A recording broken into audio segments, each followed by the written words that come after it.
देणारी बंधुता यांचे आश्वासन देणारी बंधुता प्रवर्धित करण्याचा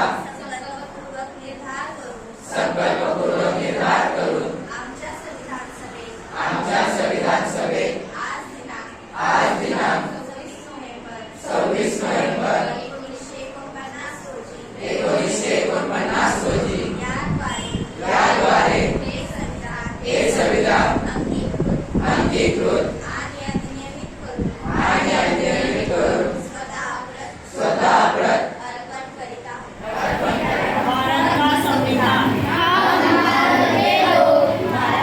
भारत को एक संपूर्ण संपन्न समाजवादी धर्मनिरपेक्ष लोकशाही गणराज्य बनाने के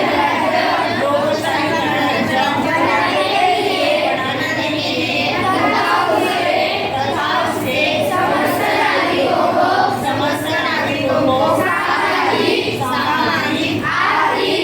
आर्थिक और राजनीतिक न्याय, विचार, अभिव्यक्ति, विश्वास, स्वतंत्रता और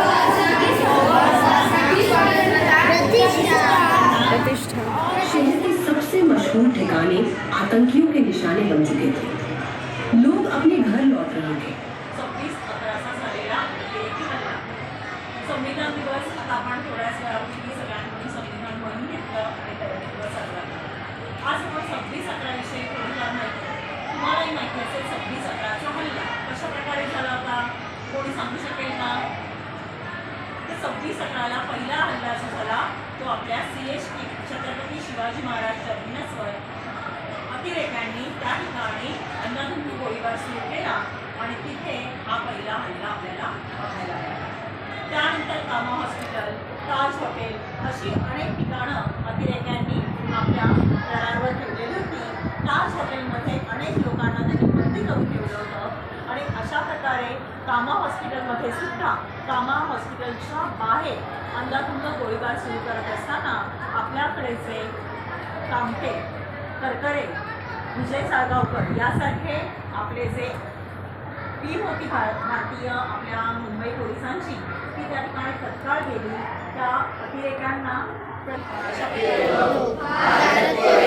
संपूर्ण प्रभुत्व संपन्न समाजवादी धर्मनिरपेक्ष लोकशाही गणराज्य बनाने के लिए तथा उसके समस्त नागरिकों को सामाजिक, आर्थिक और राजनीतिक न्याय, विचार, अभिव्यक्ति, विश्वास, श्रद्धा और उपासना की स्वतंत्रता, प्रतिष्ठा और अवसर की क्षमता प्राप्त कराने के लिए तथा उसके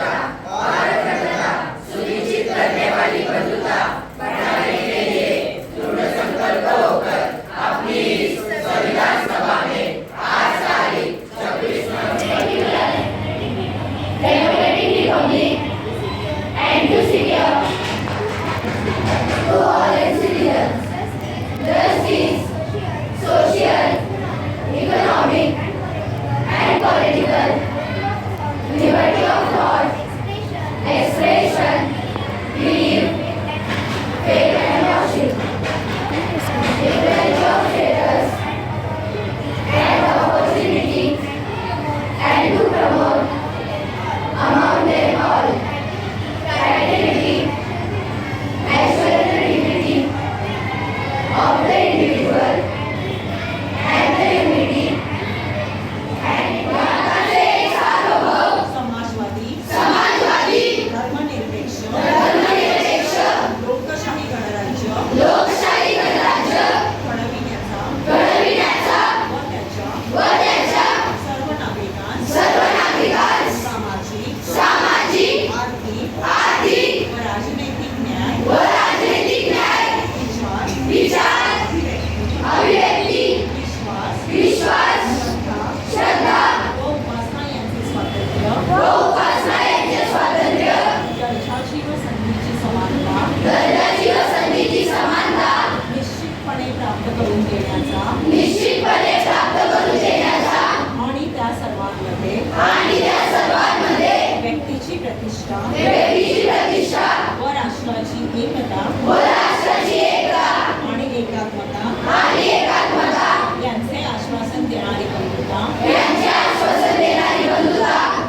प्रवर्धित करण्याचा संकल्प